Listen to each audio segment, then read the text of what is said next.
Hello, আসসালামু আলাইকুম। রাজন পিয়াস পক্ষ থেকে পার্ট টুতে আপনাদের স্বাগত।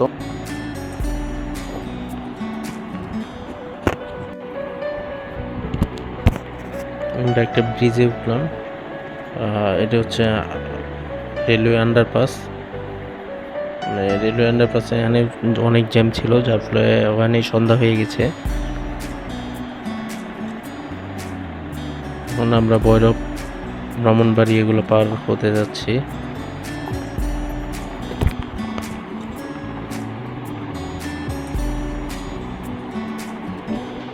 এদিক দিয়ে কিন্তু শায়েস্তাগঞ্জ, মৌলভীবাজার এগুলোতেও আপনি যেতে পারবেন এই এক রুট ব্যবহার করে। এটা কিন্তু সিলেটের মধ্যে।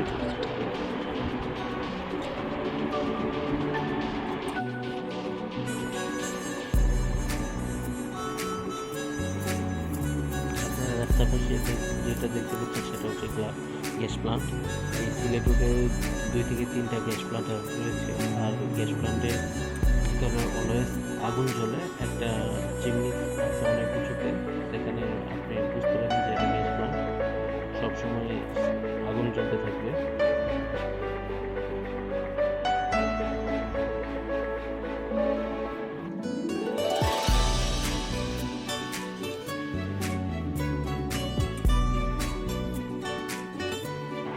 আপনি সিলেট ক্রুজ করে কিশোরগঞ্জ থেকে কিন্তু আপনি ময়মনসিংহ যেতে পারবেন, ভৈরব যেতে পারবেন, সব দিকে যেতে পারবেন, ব্রাহ্মণবাড়িয়া যেতে পারবেন।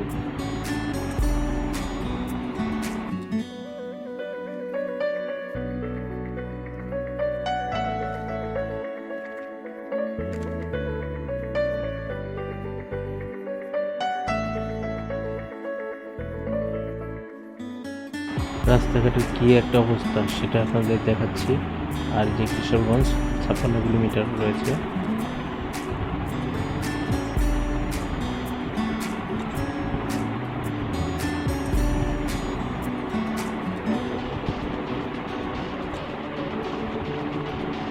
আমি বিশেষ করে নেমপ্লেটগুলো তুলে ধরছি যাতে আপনারা সহজে দেখে আপনারা বুঝতে পারেন এবং কত ডিস্টেন্স, দূরত্ব কতটুকু আছে, কী অবস্থা এটা বুঝতে পারেন।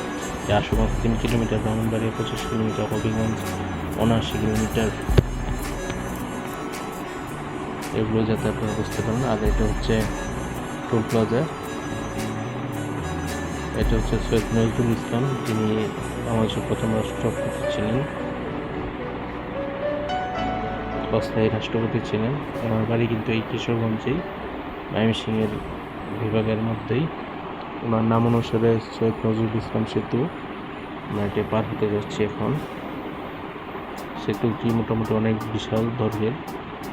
আমরা দ্রুত চলে যাচ্ছি, যার ফলে সেতুটি পার হতে আমাদের আনুমানিক 9 থেকে 10 মিনিট সময় লাগছে। অনেক জোরে ছিল গাড়ির টান, 60 থেকে 70 কিলোমিটার পার আওয়ার এরকম টান ছিল। এখনো কিন্তু আমরা সেতুর উপরেই রয়েছি।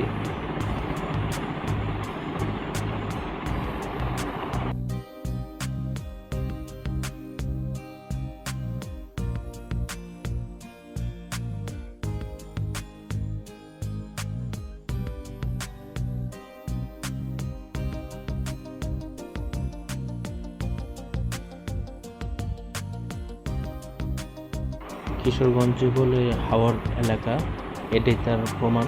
এখানে কত বিশাল নদী, নদীটি পার হচ্ছি আমরা। নদীটির নামটা ওইভাবে আমার জানা নেই, যার ফলে আপনাদের মাঝে তুলে ধরতে পারলাম না নামটা। কিন্তু নদীতে বিশাল এবং সেতুটা অনেক সুন্দর সেতু ছিল।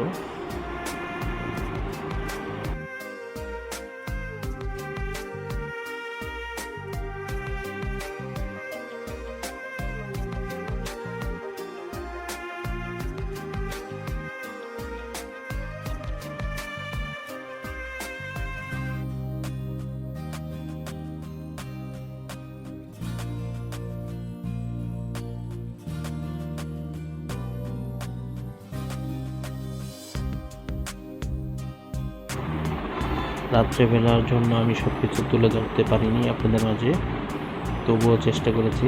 আমাদের হবিগঞ্জ সিলেট যাওয়ার লেন্থ এটি। কিন্তু হবিগঞ্জ সিলেটের রুটটি মোটামুটি ভালো, ওয়ান ওয়ে রুট বলা চলে, যার ফলে ওইভাবে দ্রুত যাওয়া সম্ভব হয়নি। আর রাস্তাঘাটের পরিস্থিতিও বেশি একটা ভালো না, অনেক পুরাতন রাস্তা। যে আরেকটা গ্যাস প্লান্ট দেখেন, আগুন জ্বলতেছে, অলওয়েজ আগুন জ্বলে, দিন রাত 24 ঘন্টায় আগুন জ্বলতে থাকে গ্যাস প্লান্টে। সিলেট হাইওয়ে রাস্তার দুই সাইডে কাজ চলতেছে, কাজ চলমান।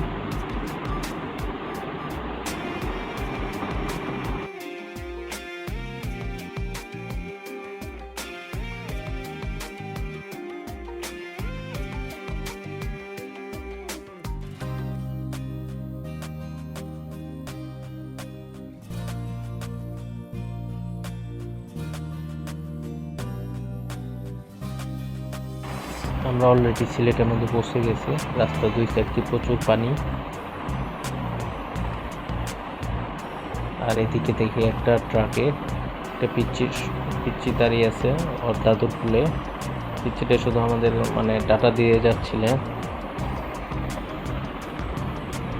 যে দেখেন হাত দিয়ে ইশারা দিতেছে, ডাটা দিতেছে অন্যরকম।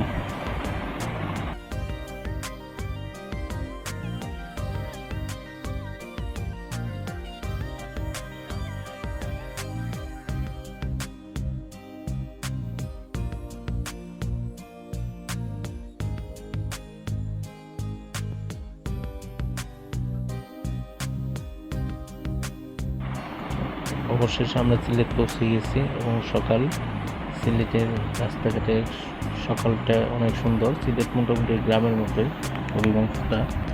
এদিকে চায়ের বাগান আছে, আমরা চায়ের বাগান পরিদর্শন করেছি।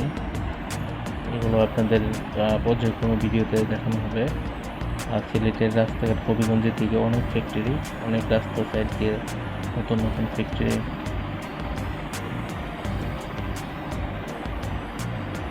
রাস্তাঘাটগুলো অনেক মোটামুটি সুন্দর, অনেক রাস্তা কাজ চলতেছে। রাস্তার দুই সাইড দেখে বুঝতে পারতেছেন আপনারা।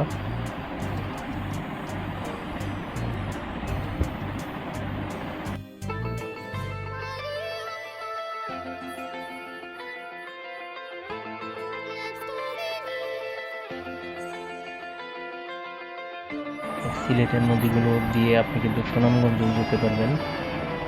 নদী পথ অনেক সুন্দর, রাস্তাঘাট অনেক মোটামুটি সুন্দর।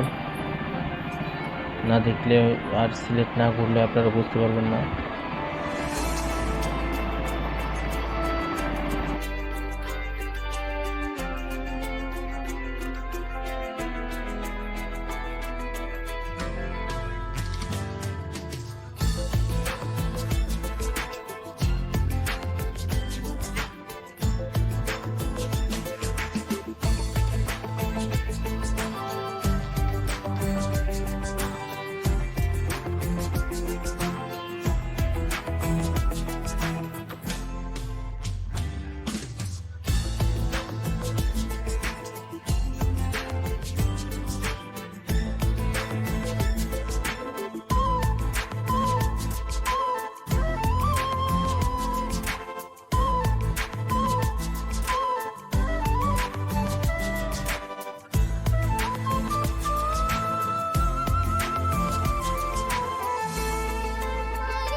আমি ভিডিওটা করি মূলত শখের বসে, এবং কি আমি স্মৃতি ধারণ করার জন্য এই ভিডিওগুলো এডিট করে আমি রেখে দিই।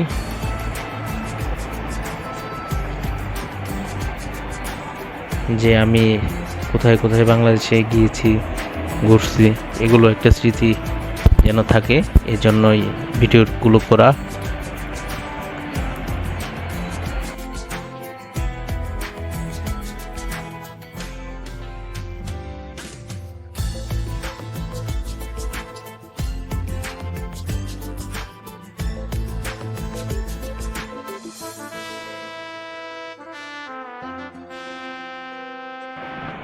সবাই ভালো থাকবেন, সুস্থ থাকবেন, এই কেমনই শেষ করছি।